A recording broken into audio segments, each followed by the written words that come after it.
Are comedy clubs inherently hostile environments for women? Well, they are dark basements full of angry men. Do you think that comedians should be able to say whatever they want to say without any repercussions? Well, I mean, if you're trying to be funny, I think. I mean, everybody knows the difference between saying something, like Michael Richards said something in anger. Shut up! 50 years ago, you had your own tied down with a fucking fork up your ass! Roll down south, he's a nigger! He's a nigger! He's a nigger! Oh my God. A nigger! Lucas, a nigger! And reasonable people can sense when you're trying to be funny and when you're trying to be angry. So if you're trying to say something funny, yeah, I think like Matt and Trey said from South Park, it's either all okay or none of it's okay. Are comedy clubs inherently hostile environments for women?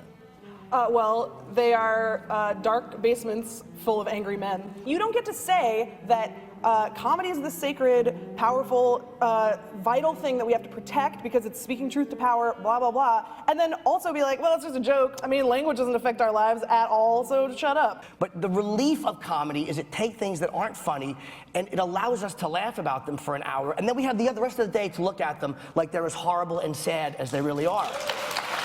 What would you say to that, Lindy? Obviously, our opinions on how speech affects the world are very different.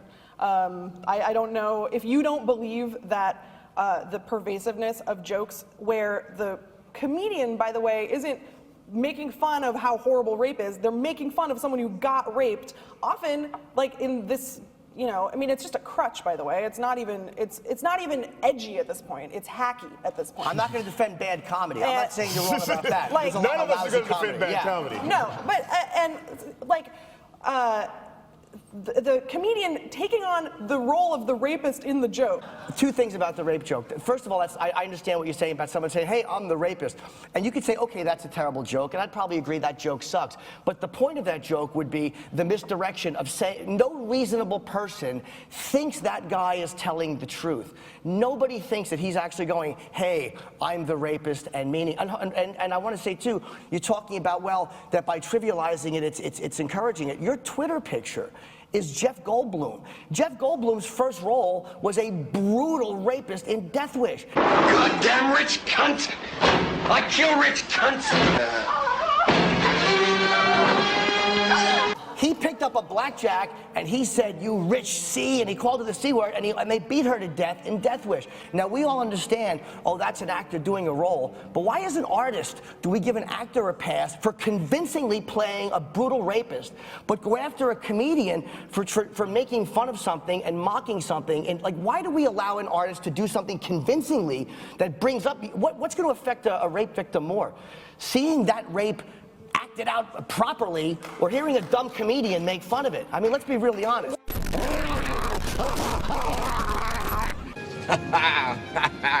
Yo.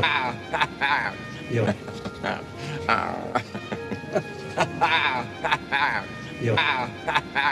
Yo. Yo. Like, why does my vagina have to be your crutch? Like, why does my vagina have to be your cunt? Can't you use something that's yours? Like, why do you have to come in to my oppression? I think the best way to end this is for Lindy and I to make out for a little while in front of this entire crowd. Maybe you and I make out for a little while? The thing about the Tracy Morgan thing, it's like... That whole thing I thought was bullshit. It was. The Tracy Morgan thing? It was absolute ridiculous bullshit. But hang on. Tracy Morgan is in some very hot water today for telling some very homophobic jokes at a show in Nashville last week. First thing he says is, gays need to be tougher about insignificant things like bullying. And then he said, if my son talks to me in a gay voice, I'll pull out a knife and stab him. I can't stand people who everything's funny, then the shit comes around to them, and then all of a sudden they stop saying it's jokes, they say it's statements. And I'm not saying, because I wasn't there. He got like tried.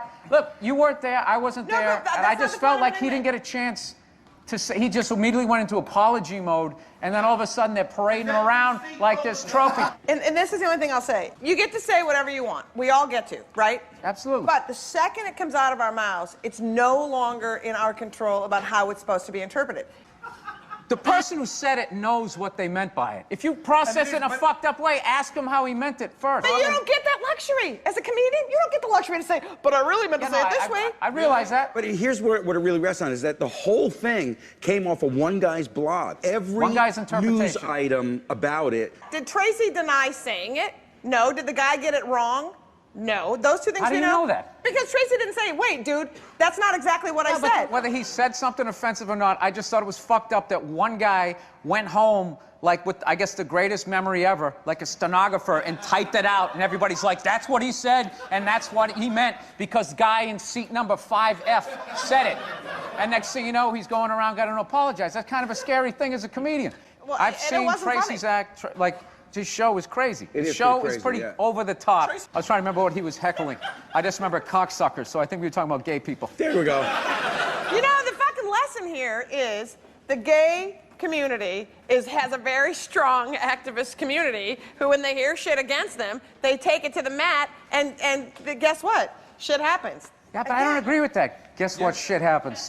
That word, it can mean other things. It just can be ball breaking anytime you play sport. I was playing hockey the other day, okay? And this guy, he knocked me down. I felt stupid. I got up. He asked me, he goes, you all right? And I go, yeah, you faggot. Like, it was this oddly intimate moment. He was going, are you okay? And we were on the ice, and it made me uncomfortable. And I said, hey, you faggot, get away from me. Like, why was it that faggot was the word that came to you when he was trying to help you? These are the questions that they should ask. Rather than saying, you said it, so it means this. Why did it come? Because of the way I grew up, because of the way guys are. You're not supposed to be, I fell down, are you okay? I have a Liz Winstead story from when I was an open micer that I'd like to share with you. She's on stage. She had her friend Janine DeTullio, who was a very funny comic from Boston. They're all palling around backstage, this whole girls' club. She got on stage and she said, I'm hosting open mic night, and when I'm here hosting open mic night, I've got rules. She has a list she's reading. She decides that she's going to interrupt the stand-up comedians while they're on stage and stop them from performing their jokes. This guy, Brian, I forget his fucking name, he was a guy who would struggle to keep it together on stage every time. And he was a very gifted comic writer, but a very uncomfortable performer. So he goes on stage and he has this joke. Something about, I always make sure I open up the car door for my hooker. And Liz Winstead interrupts. Stop, stop, stop. Sexism. And he says, and don't think he doesn't appreciate it, which is his punchline. Okay, so she's standing on stage right after he says that, and she stopped him, and he's so awkward. He's got his eyes closed during his fucking thing.